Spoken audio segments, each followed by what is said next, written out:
Hi everyone, I'm coming at you today with a little mini headstand tutorial.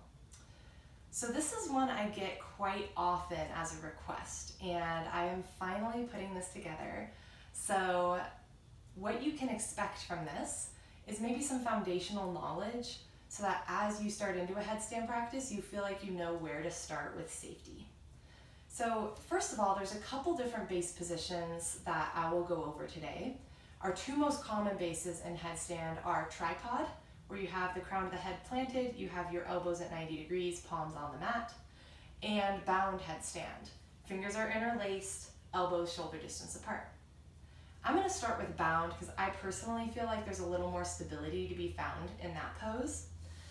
So when you set up, it's super important that the elbows are shoulder distance apart, not wider.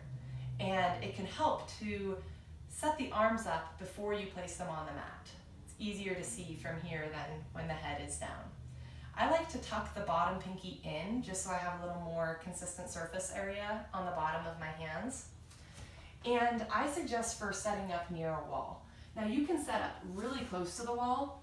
You just need room for your booty to be between where you set up your hands and the wall. So just make sure you leave that space. I'm going to set up a little further away, just because I think it will allow me to stay in the frame of the video better. So elbows are shoulder distance apart. I'm going to place the crown of my head right between my wrists.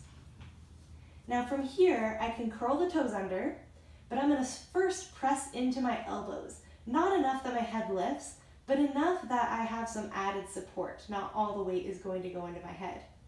This not only engages the chest, but it also just keeps some of the weight out of the neck muscles. Now from here, I'm going to crawl the feet forward, and knees can bend as I'm doing that. Now I might choose to lift one heel towards sit bone, and then maybe the other.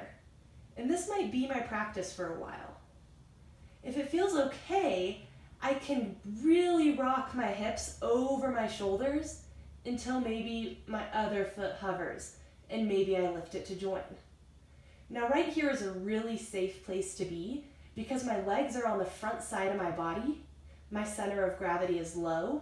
If I'm going to fall, it's going to be where the weight is, which is back where I started. Okay, so that's a great place to start. Tripod headstand. If you want to start there, and again, this one I think is usually a little less stable feeling for folks, but some people really like it here. You'll start by planting the hands shoulder distance apart, and then make sure the middle fingers point forward. From here, you're going to plant the crown of the head in front of the hands to make a triangle, okay? So I can see my hands from where I'm at. If I'm in line with my hands, I can't see my fingers. So that's kind of a good way to check.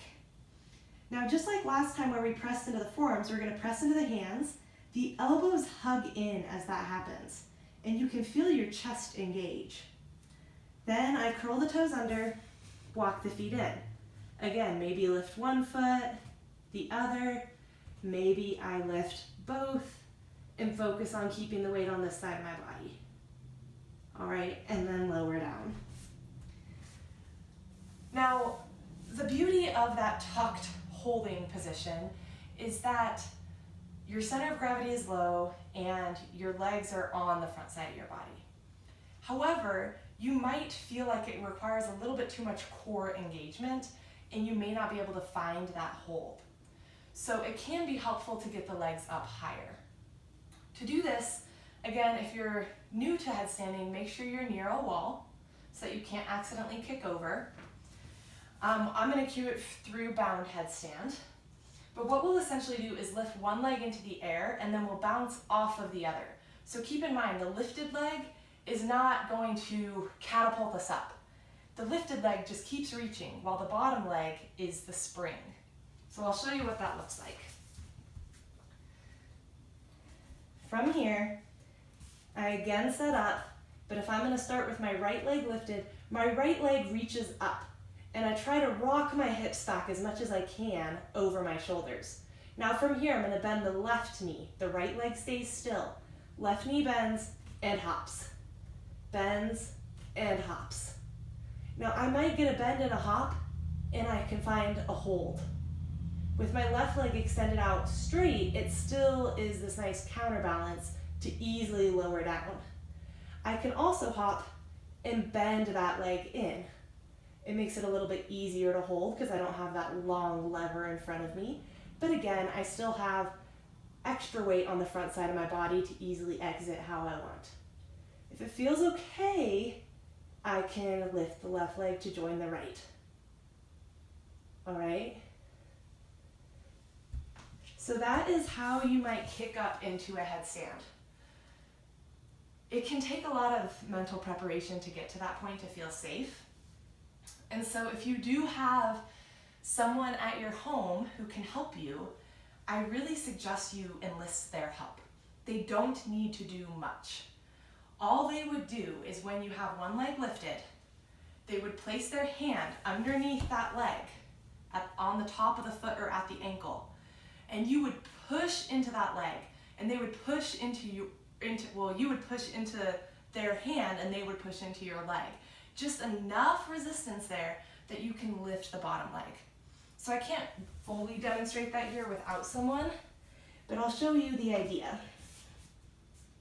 If, let's say my left leg is lifted, somebody would press into the top of the foot and I would press into their hand, and it would give me enough core engagement to lift this left leg up.